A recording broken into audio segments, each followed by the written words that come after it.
Good morning, Sully. I'll tell you what, you texting me at 8:15 asking if I'm up is my laugh out loud moment of the day. You guys know I don't sleep, right? I figured you were. Am I up? I've been up for hours, my friend. I'm ready to rock and roll here. Yeah, you're one of those guys that watches the sun come up every day, right? We got a 3-year-old and a 1-year-old? Yeah, not by choice. They're ready to go, whether Daddy's working late doing high school football on Friday night or not. So, yeah, I'm up. I'm up for hours. Awesome, man. So tell us about the game you were at last night. I bounced around a little bit. I started actually at Cumberland, where Vineland, it was slow starting for the Fighting Clan, and that's sort of been the story for them a couple times so far this year. They actually fell behind on the road against Cumberland 6-0. They mixed it up a little bit. Isaiah Pacheco did not start at quarterback last night, and then after they fell behind, Pacheco, he actually got dinged up a little bit in the first quarter, but then he did play quarterback.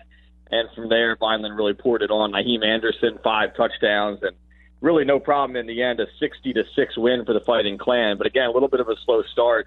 I'm sure that's something head coach Dan Russo wants to correct going forward. So got a chance to see a little bit of that game. Then I headed over to a really good one between Pleasantville and Shalleck. And, you know, that's not a game that I'm sure we've talked about a lot of years past, but both teams going into last night 2-0, kind of a slow first half. Pleasantville was up 7-3 at the break, and 3 or 4 lead changes in the third and fourth quarter, and the Greyhounds end up pulling away right at the end. Samir Jones, the mainland transfer, a couple big runs from the quarterback position. The Greyhounds 3-0, first time in, geez, I don't know how long. It's got to be at least 15, 16 years.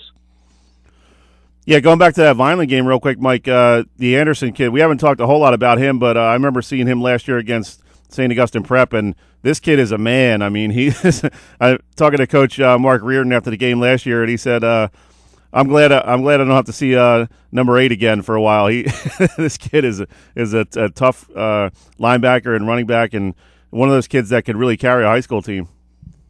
Yeah, no doubt. I mean, you just look at him. He has to be one of the most physically imposing kids in all of South Jersey, if not the state. And, you know, a Maryland commit, so he's going to go play for the Terrapins next year. And they move him around. I mean, he's going to play linebacker. I believe that's what he's projected to play at the college level. But obviously in high school, you know, you try to get the most out of your guys and you move him around. And he's a guy that plays both ways. So he'll play on the defensive line, sort of linebacker on defense. He had a couple sacks last night.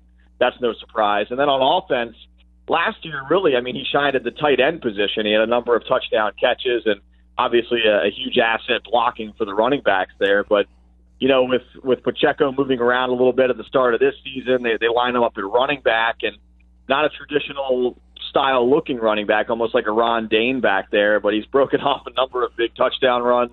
He had a couple 33-yard touchdown runs in the second quarter last night to really, you know, sort of right the ship for Vineland, and then he had a couple more in the second half. So versatile guy, a big kid, and a kid who's going to do great things at the Division I level. Kind of the Larry Zonka type. Give it to him, 2 hands on the ball, and you know, not a lot of shake and bake. Just going to try to run over people. Yeah, you're right. I mean, but the thing is too, he does have some speed. I mean, his speed is deceptive, especially for a bigger kid. A couple of his touchdown runs last night, he didn't have to run anybody over, and that's also a credit to that Vineland offensive line. I mean, we talk so much about skill position guys, and certainly the guys on the line don't get a lot of love, but you want to talk about physically imposing. You take a look at Vineland's offensive and defensive line, too, with Noah Sanzalone in there as well. Yeah, they got some big dudes. They got some big kids on that line.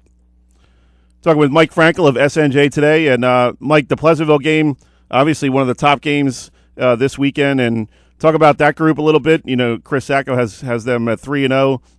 Just 2 years ago, they were 0-10. So this program has come a long way. And we got some real good athletes out there. And a guy named Jabril Shakur, he came over from Atlantic City, so really a lot of talent on that offensive side of the ball, and defensively they've come a long way as well. I know the Mohamed Toure kid is kind of the heart and soul of that squad. Talk about them a little bit and what this win means to them to go into Holy Spirit undefeated next week. Yeah, it's obviously huge, Sully, and you know they took that big step forward last year, and they were really sort of right in the playoff picture until, you know, fading in the last week or two, and they ended up missing out on the postseason. But you know, a lot of the same kids are back. You mentioned a bunch of them there. And then you add a guy like Samir Jones, who, you know, was a standout player in multiple sports last year, only as a sophomore for Mainland. So you bring a kid like that into the fold. You have him for his junior season and then hopefully next year his senior season.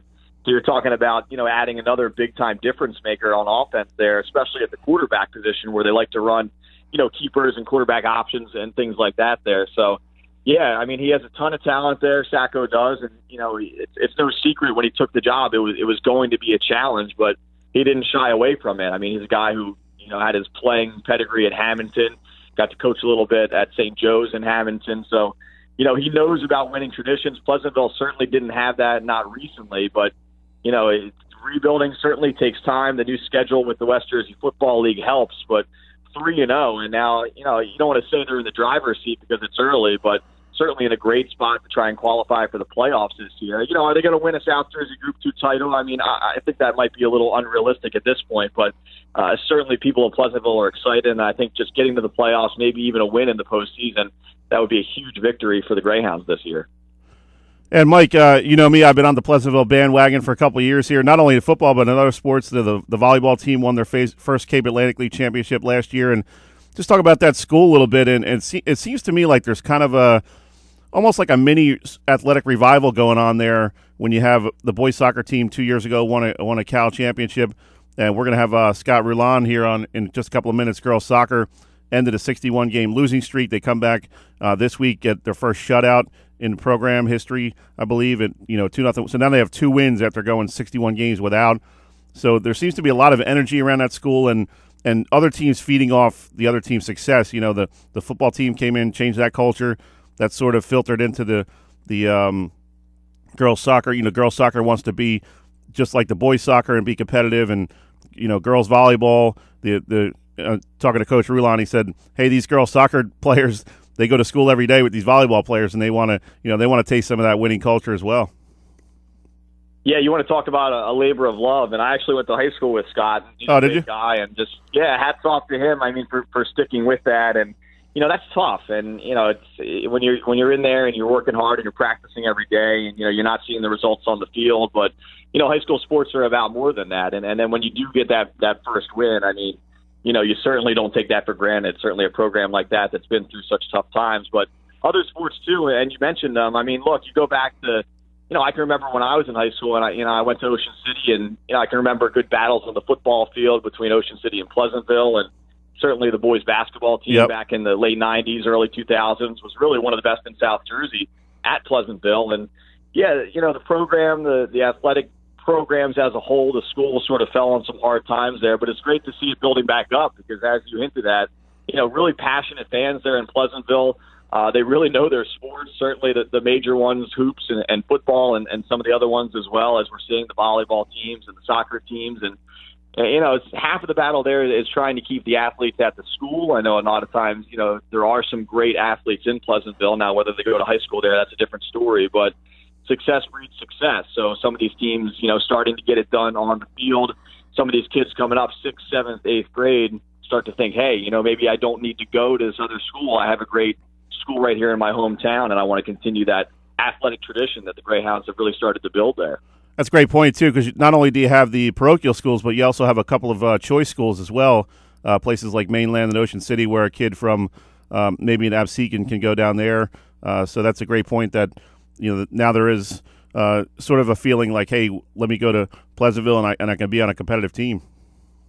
Yeah, it's a tough sell for a high school kid. I mean, kids, they want that winning experience in high school, and but almost on equal ground as that is maybe being the team that doesn't win a championship, but sort of lays the foundation, and then teams 4, 5, 6 years down the road, if the head coach is still there, he'll still talk about those kids that sort of laid those first bricks in the foundation, and that can be a tough sell because, as we said, kids want to win, but there's certainly something to be said for trying to turn a program around and being that first group that, as we say, lays the foundation for success down the line. Great stuff, as always, Mike. What do you got on tap for SNJ today? You still doing the highlight show? Yeah, absolutely. Sully, we're on Monday nights now. Our show is also called The Locker Room, and we do it Monday nights at 7:30 on WACP, so that's channel 789 on the Comcast dial. If you have other services, you can check your local listings. But yeah, because of the spread out schedule this week, I mean, we had Thursday night games, obviously a ton of games last night, a few games today. I think we had cameras at 12 or 13 different games. Wow. So Pete Thompson and I hustling all around, and we'll be on the air Monday night, 7:30 on The Locker Room. Yeah, I saw PT out at the Holy Spirit game last night.